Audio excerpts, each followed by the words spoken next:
Продолжаем наш разговор о прошлом, будущем и настоящем. Следующий вопрос. Внутренний разговор с самим собой. Все знакомы с этим процессом. Иногда он помогает нам проанализировать ситуацию, но часто это просто пустая болтовня, которая мешает сконцентрироваться на более важном. Бывает ли полезным внутренний диалог? Возможно ли полностью остановить мысли? Вот по поводу этого вопроса я сделаю тут небольшую ремарочку. Нужно понимать разницу между внутренним диалогом или неэффективным мыслительным процессом и анализом. Вот когда что-то произошло, стоит осмыслить некий опыт, почему это и произошло, что нужно поменять внутри себя, чтобы это не повернулось снова и снова. И тогда это анализ. Внутренний диалог – это когда пустое говорение с самим собой, такая каша, это как некий улей хаотичных мыслей, когда человек снова и снова начинает что-то переживать, потому что есть закон, есть посторонние мысли, есть эмоции и есть телесные переживания. Так вот, это только ослабляет человека, делает его очень уязвимым для того, чтобы все-таки быть целостным и уметь наслаждаться реальным моментом времени, нужно избавляться от посторонних мыслей о прошлом, перемешивать их, пережевывать их или пугаться будущего. Вот анализ и движение дальше. И снова реальный момент времени. Если у человека есть развлечение вот анализа пройденного, прожитого и внутренним диалогом, то тогда он очень хорошо понимает разницу, насколько вреден внутренний диалог. Он снова и снова заставляет копаться в прошлом. И здесь, безусловно, внутренний диалог вреден. Он разрушает. Он не есть правильное мышление. Внутренний диалог не бывает полезным в принципе, поскольку это как своеобразная антивирусная программа вашего ума, не дающая вам возвыситься выше того, чем вы есть сейчас. Его помощь анализировать ситуацию – это иллюзия, которая насылается специально, чтобы проявить для вас своеобразную полезность внутреннего диалога. Его можно остановить и можно создать полную внутреннюю тишину, но для этого нужно огромное количество концентрации, силы и понимания, для чего вам это нужно. Но если остановить внутренний диалог, словить внутреннюю тишину, то таким образом можно для себя высвободить огромный пласт энергии, который тратился на воссоздание этого внутреннего диалога. Внутренний диалог не бывает полезным. Под эту болтовню или за этой болтовней мы не слышим голос души, голос Бога, потому что он самый тихий. Особенно, когда мы упиваемся этим внутренним диалогом, что-то обдумываем, раскладываем по полочкам, любое событие разбираем по деталям и не можем осознать, что это бесполезная трата времени. Если диалог заблокировать, то мы начинаем слышать душу, мы начинаем понимать, как действовать в каждый момент и действуем всегда оптимально. Но это трудно. Это не каждому дано, но можно этому научиться. Полностью остановить мысль практически никому не удается. Но игнорировать мысли можно научиться. Просто их пропускать, не привязываясь. Для этого есть тоже определенные практики, которые позволяют научиться это делать. И это уже большой прогресс. Следом идет уже и внутренний диалог. С ним легко справиться, если умеете пропускать мысли. Мы строим планы, мечтаем о будущем. И далеко не всегда мечты реализуются, но они нас греют. Приносят ли нам пользу бесплодные мечтания? Бесплодные мечтания бесполезны. практика все бесплодная. Пользования, естественно, не приносит. Но мечтать плодотворно не вредно. Потому что мечты создают намерения, а намерения создают нашу реальность. Если мечтать о чем-то позитивном, плодотворно и всем в одну сторону, то наша реальность меняется. И это здорово. Есть большая разница между умением управлять своими будущими событиями или реальными событиями и пустыми мечтами. Да, действительно, у современного человека очень много ловушек, когда его говорят, нужно мечтать, нужно иметь 100 мечт, нужно делать карты мечты, майнмэпы всевозможные. Это вот чем страдает современная психология. Ну, наверное, люди так развлекаются.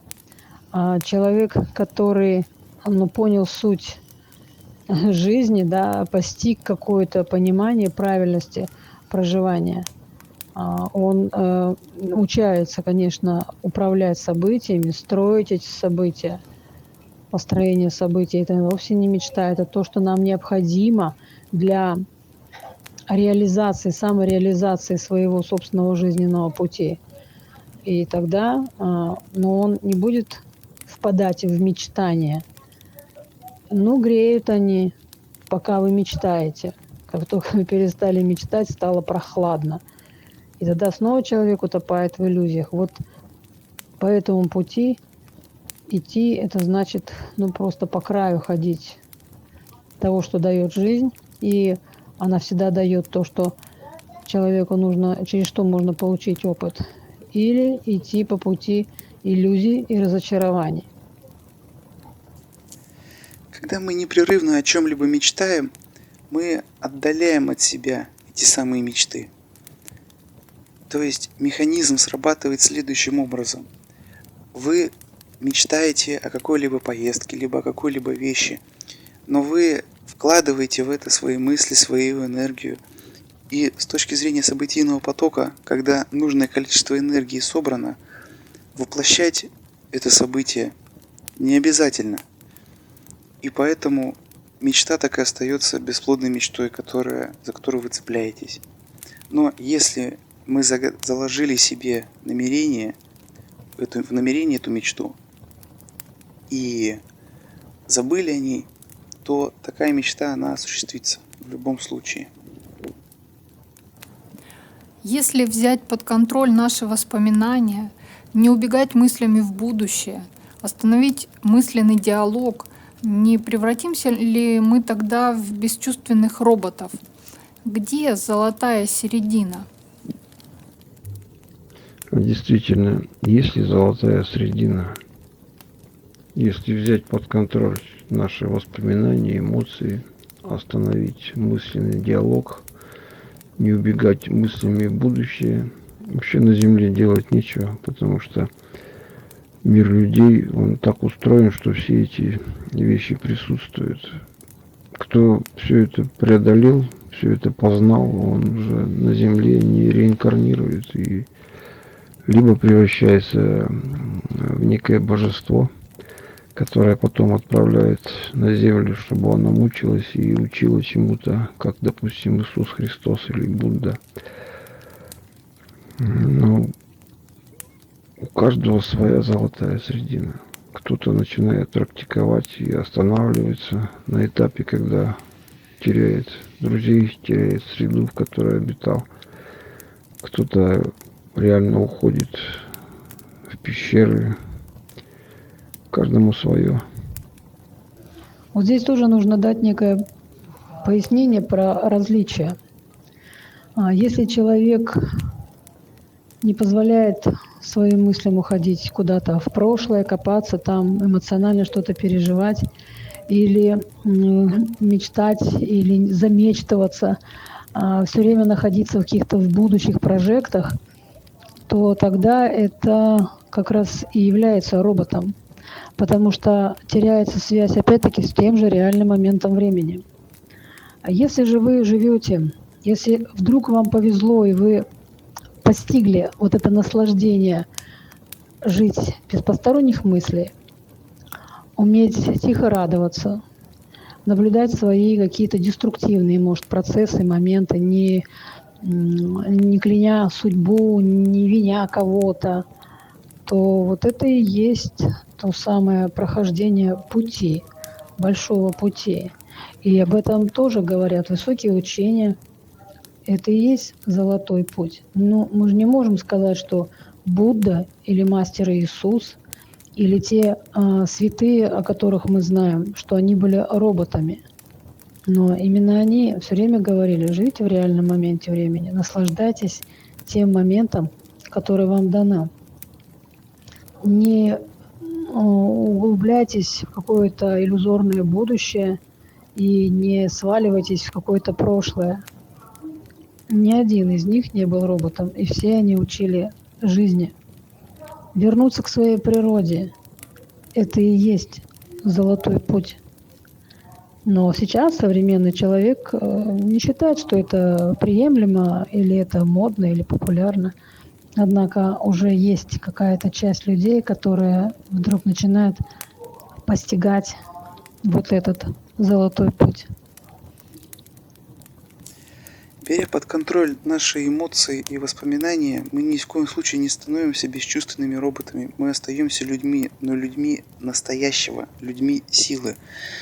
Когда мы находимся в настоящем, во внутреннем равновесии и беря под полный контроль эмоции, мы становимся безупречными. Мы действуем четко и ясно, без лишних движений, без паники и других атрибутов беспорядочного мышления. Каждое наше действие приносит пользу затратой энергии в минимальном количестве. Поэтому золотая середина, вот это наше внутреннее равновесие, наш полный контроль — это лучший выход, лучший выбор.